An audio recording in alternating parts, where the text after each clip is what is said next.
God never fails to amaze me in His own ways and His partnership with us on this journey.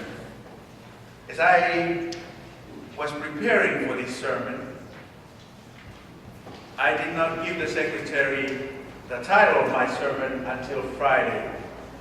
And as Deborah was explaining to the children the box, I am looking at my sermon title as saying no to Jesus in a box. And it's amazing, amazes me, we never made any contact before, prior to this very moment. I did not even know that Deborah was preparing the story for the children on the box. And while I'm trying to read the passage as Pastor David read, and also trying to incorporate what Max Lucado was talking about in Fearless, the idea that keeps coming to my head and my mind and my heart was to say no in putting Jesus in a box. Thanks be to God. Would you please join me in a prayer? Let the words of my mouth and the meditations of all of our hearts be acceptable in thy sight. For you are our rock and our Redeemer. Amen. As a child growing up back in the South Pacific Islands, the way we learned about the Bible was through books. We got the books for Sunday school, and our teachers, Sunday school teachers, will just show us the pictures as little kids. And they will explain the pictures. They say, this picture is Jesus. This man is Jesus. He's doing this. Look at him. The wind is blowing his face. He's trying to calm the storm. He's sitting there. He's praying in the Garden of Gethsemane. And all of our knowledge from the Bible as children were based in being given just a frame, a picture, which is basically, it's a specific time, specific place, and a specific event from the Bible and also from the life and ministry of Jesus Christ.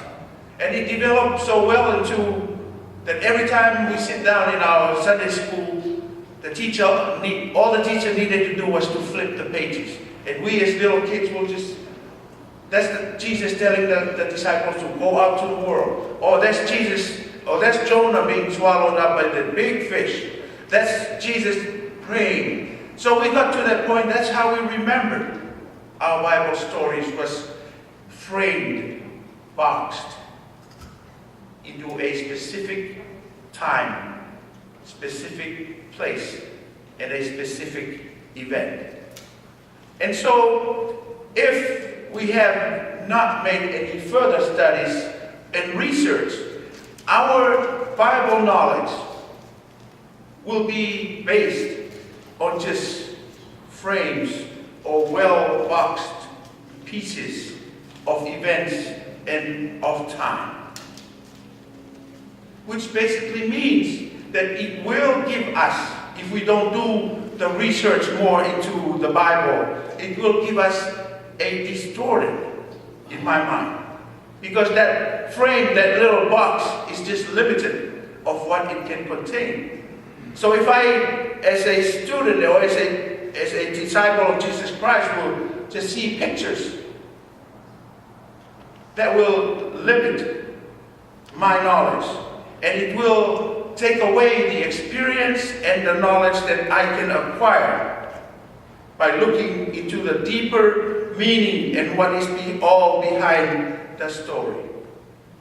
Palm Sunday today is no different. Every time we were shown that picture, Jesus riding on top of the donkey or colt, we'd say, oh, and see people with the palm leaves waving behind him. We put up our hand and said, that's Palm Sunday. That's Jesus going to Jerusalem. But see, if we leave it there, we find ourselves trapped in just that frame, just that box, just that piece in time.